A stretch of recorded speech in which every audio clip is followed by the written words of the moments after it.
Assalamualaikum warahmatullahi wabarakatuh. Halo anak-anakku yang sholih dan sholihah, bagaimana kabarnya hari ini? Semoga tetap dalam keadaan sehat walafiat, agar kita semua tetap semangat dalam beraktivitas.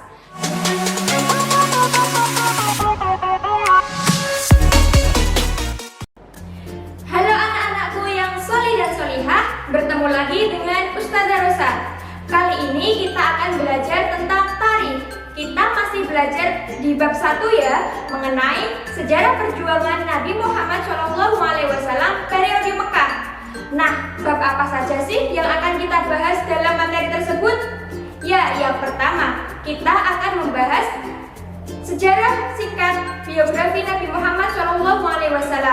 Yang kedua, kita akan membahas sejarah risalah hidup Islam hadir. Kemudian yang ketiga, kita akan membahas dakwah Islam Nabi Muhammad SAW.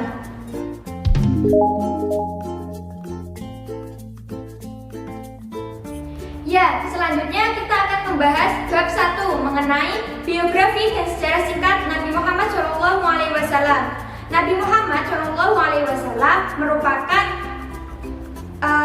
golongan suku Quraisy yang masih mempunyai keturunan dari Bani Hashim. Ayah beliau bernama Abdullah, kemudian ibunda beliau bernama Siti Aminah. Abdullah meninggal ketika Nabi Muhammad SAW masih di dalam kandungan ibunya, yaitu Siti Aminah. Ketika perjalanan dari Mekah ke Madinah, ayahanda Nabi Muhammad SAW meninggal dunia. Ya, Nabi Muhammad SAW lahir pada tanggal 12 Rabiul Awal, 50 hari sebelum peristiwa sejarah itu berlangsung, atau dikenal dengan peristiwa Tahun Gajah. Ketika Raja Abraha, gubernur dari Yaman, mempunyai inisiatif untuk menghancurkan Ka'bah karena beliau menginginkan Ka'bah yang menjadi pusat keramaian itu berpindah ke gereja.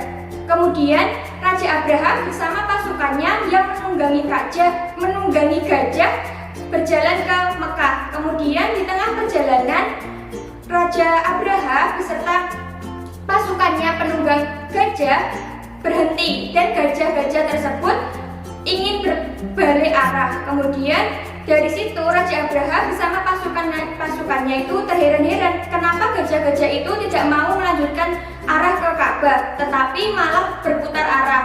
Setelah itu muncullah burung-burung dari atas langit yang membawa bebatuan panas di kedua kakinya dan juga di paruhnya. Ketika bebatuan panas itu terkena manusia atau dijatuhkan kepada Raja Abraha dan pasukan gajahnya, maka akan berlubang seperti daunan yang dimakan oleh ulat. Hal ini dilukiskan dalam Quran surat Al-Fil ayat 1-5, sehingga peristiwa penyerangan Ka'bah bersama pasukan gajah ini dikenal dengan istilah Tahun Gajah. Nabi Muhammad SAW diberikan nama Muhammad langsung oleh kakek beliau, yaitu Abdul Muthalib.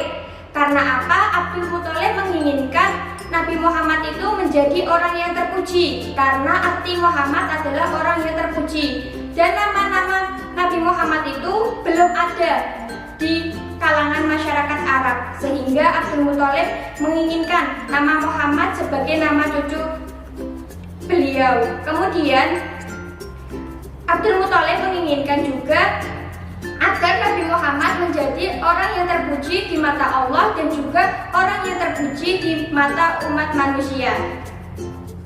Nah, setelah kematian ibunda beliau Nabi Muhammad SAW, yaitu Siti Aminah, pengasuhan Nabi Muhammad itu diserahkan kepada kakeknya atau Abdul Muthalib. Setelah kakeknya beliau wafat, maka pengasuhan Nabi Muhammad SAW diserahkan kepada pamannya, yaitu Abu Thalib. Hal ini mengakibatkan Nabi Muhammad SAW dikenal sebagai anak yang yatim piatu.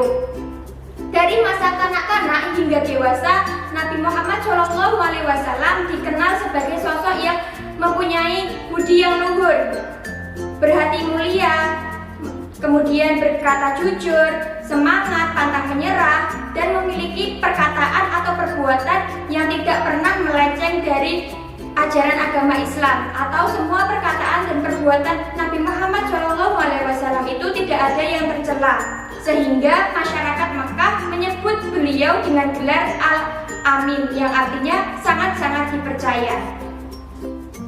Ya, hal ini merupakan salah satu faktor Khadijah, janda yang sangat kaya raya, ingin menikahi Nabi Muhammad SAW. Karena apa? Nabi Muhammad memiliki budi pekerti yang luhur, berhati mulia, jujur, semangat, pekerja keras, dan semua perkataan dan perbuatannya itu tidak ada yang tercela atau sesuai dengan syariat agama Islam.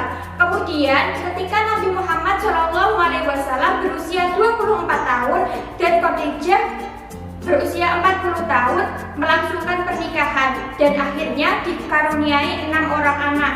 Yang pertama yaitu Qasim, yang kedua Abdullah, yang ketiga Zainab, yang keempat Ummu Kulsum, yang kelima Ruqayyah, yang keenam Fatimah.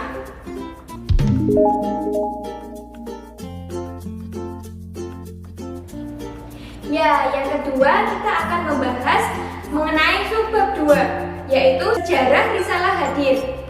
Menjelang diutus menjadi seorang nabi, Nabi Muhammad sering mengasingkan diri dan melakukan tahanus. Apa itu tahanus? Yaitu meditasi di Gua Hira dengan membawa perbekalan yang cukup seperti membawa roti dan gandum. Kemudian tepat di bulan Ramadan yang ke-21 atau tepat pada tanggal 6 Agustus 610 Masehi turunlah wahyu pertama, yaitu Quran Surat Al-Alaq ayat 1-5.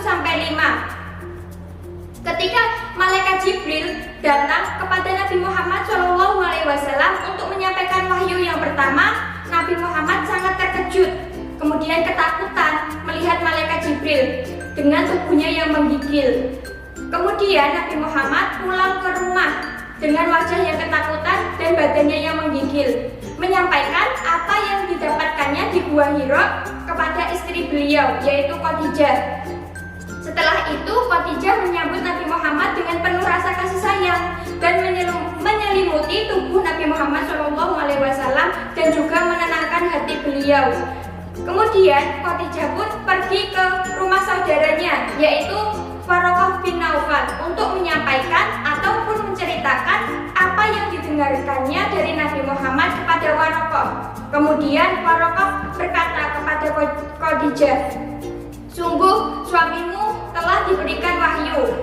Lalu Waraqah berkata, "Agar suamimu itu tetap tabah dan sabar." Kemudian Khadijah pun pulang menyampaikan apa yang disampaikan Waraqah kepada Khadijah. Ya, setelah wahyu pertama turun, wahyu selanjutnya itu turun dengan waktu cukup lama. Kemudian turunlah wahyu yang kedua, yaitu Quran Surat Al-Mudaththir ayat 1-5 yang memerintahkan kepada Nabi Muhammad SAW melakukan dakwah.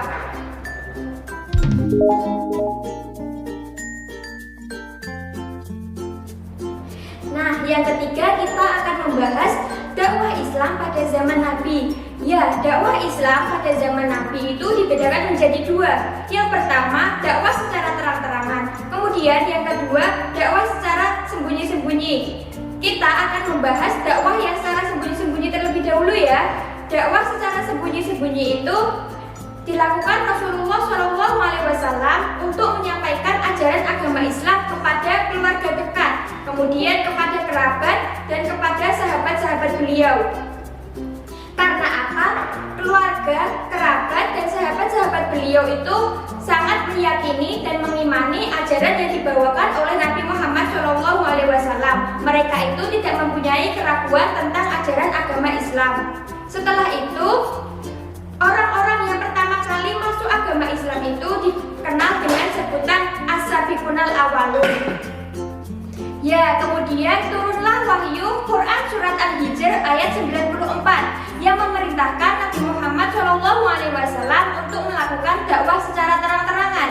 Ya, dakwah secara terang-terangan yaitu suatu dakwah yang dilakukan Nabi Muhammad untuk menyampaikan dan menyebarkan agama Islam kepada khalayak umum. Tetapi dakwah ini memiliki rintangan, hambatan yang cukup banyak dan luas.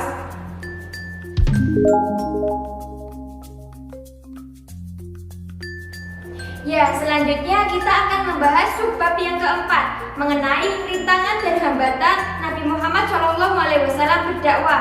Yang pertama, Nabi Muhammad disebut orang gila. Karena apa? Semakin banyaknya orang-orang Arab yang memeluk agama Islam, orang-orang kafir itu iri dan ingin menghancurkan agama Islam dengan menyebut Nabi Muhammad itu sebagai orang gila.